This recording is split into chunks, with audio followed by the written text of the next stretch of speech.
This is a podcast from Planet Radio Huddersfield. For more information, go online to planetradio.name.com. Okay, so we just want to start by sort of congratulations to you for holding on to your seat as a Labour councillor for Greenhead and obviously as council leader. How are you feeling? I'm very pleased with the election results and very grateful to the voters in Kirklees for giving Labour their support at these elections. There's a lot of work to be done now. We need to ensure that the council is using its powers to support local communities during these very difficult times. How did the campaign go for you? Did you have a feeling that this was going to be the outcome? We, all along the campaign, on the doorstep, talking with residents, we felt that the main issues of concern to them were not being addressed by the government.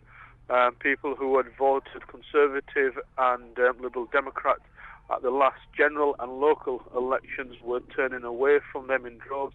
Very disappointed that the government is being arrogant, not listening, and certainly not showing any concerns for the issues that local people faced.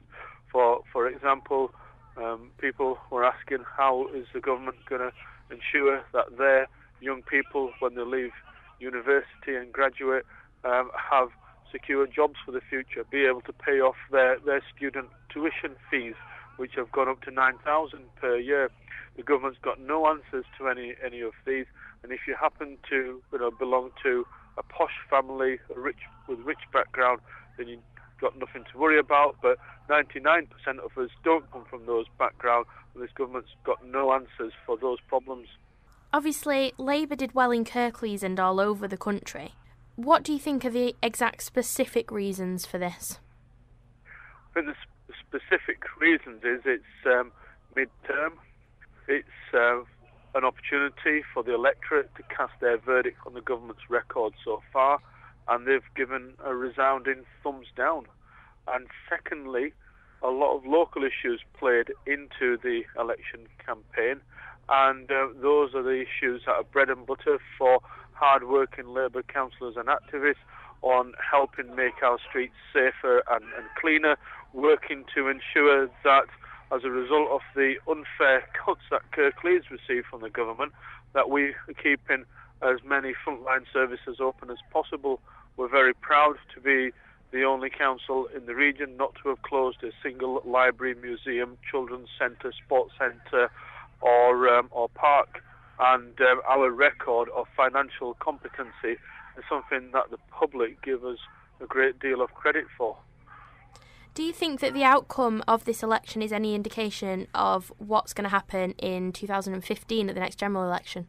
It's too far away to predict the outcome of this, but the issues, I think, will be the ones that will decide the outcome of the election, and the issues around quality public services, having an NHS that's not privatised or broken up and free at the point of service. Also ensuring that there are jobs, there is employment and opportunity, and that young people from all backgrounds, if they study and work hard, their life's hopes and aspirations can be lifted by the society that we live in. And at the moment, this government doesn't have a bigger vision of the type of society that they want to create. Their only ambition seems to be to reduce the deficit, but the social cost and the misery for millions is enormous. And just finally, in the next 4 years, what sort of things are you hoping to see happen in Kirklees?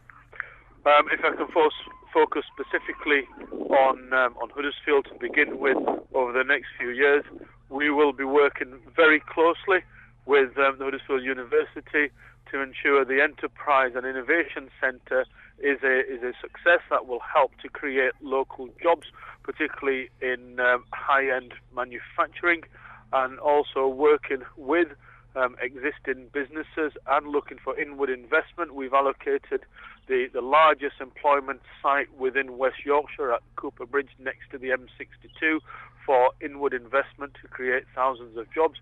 We'll also be modernising the way the council functions using the opportunity over the next 4 years to drive out further efficiencies and ensure that the public receive a better service from the council and the NHS. Local government will have the responsibilities for public health and commissioning of health services. So we're looking at ways of working with GPs and hospitals to fight against the government's cuts and breaking up and privatisation of the NHS to ensure that local people continue to receive a good service. The council has a very ambitious programme over the next few years to ensure that education standards and skills continue to increase so that our people in Kirklees can access the jobs that are available in the West Yorkshire area. Town centres are important for local people, and we're investing in our town centres.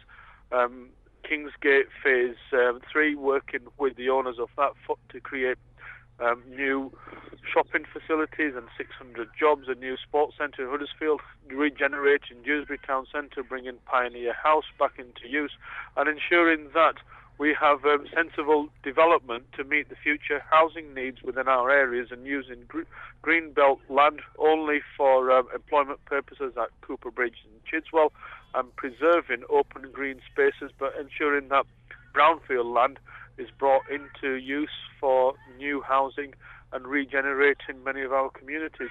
So over the next few years, we have a very ambitious programme to create stronger, safer and more prosperous communities within Kirklees. And unlike the government and unlike the Prime Minister, I have a clear vision of where I want Kirklees to look like and how the communities are going to benefit from a Labour-controlled council. Okay, that's absolutely brilliant. Just finally, is there anything that you want to add or that you think I've missed?